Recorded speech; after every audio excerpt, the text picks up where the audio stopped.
This is a ParkZone Radian Pro glider, although it has no motor and all the servos and electronics are not stock. There's also a couple of little minor modifications on it here, which I'll detail in the description below, and also with some pictures at the end of the video. And that is a slope soaring raven. If you watch carefully, you can see him do a barrel roll here in a moment.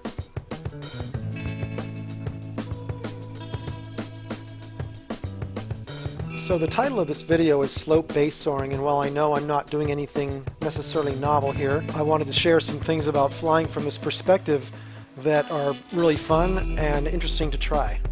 For starters, if you can find a long slope like this and the wind is in the right direction, it's really fun to walk the glider along the length of the slope, and it's a much different experience than standing in one place like you might typically do from the top of the slope. Another aspect I really like about this style of flying is that it's like a game. You can see how low you can drive the glider down along the base and then attempt to try and fly it up and out again like I'm doing here.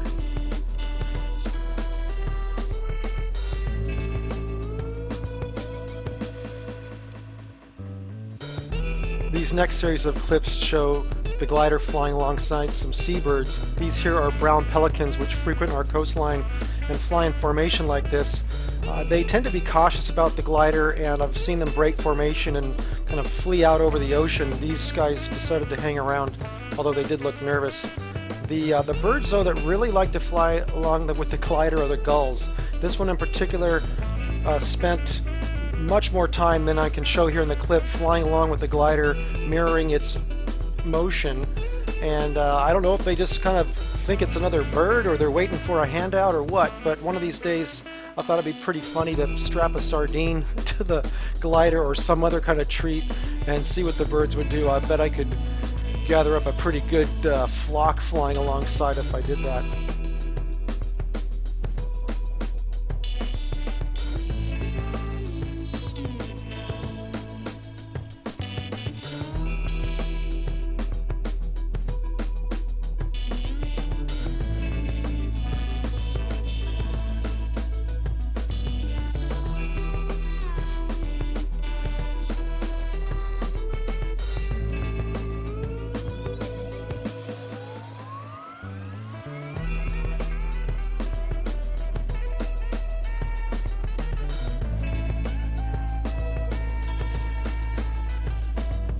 Another challenging quality of flying from this perspective, as you'll see in these next few clips, is that the airplane is frequently pointed directly at you for sustained periods of time.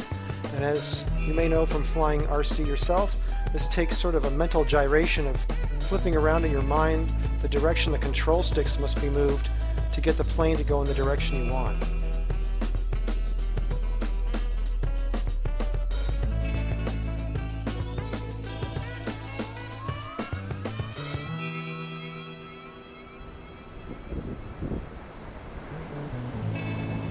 I hope you've enjoyed the video and that it has inspired you to look for some great slope-based soaring spots in the area where you live.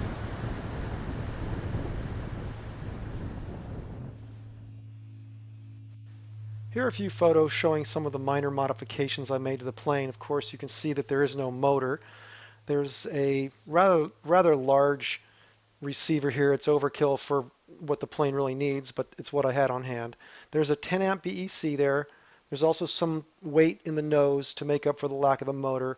And then I'm using an 850 milliamp 3-cell LiPo from Nanotech as the power. On the wing, I'm using Scotch 3M clear long-lasting packaging tape. I did not cover the entire wing, rather started covering it about 4 inches from the leading edge, then around the leading edge and under the wing another 3 inches. There are HS55 high-tech servos in the wing for aileron and flaps.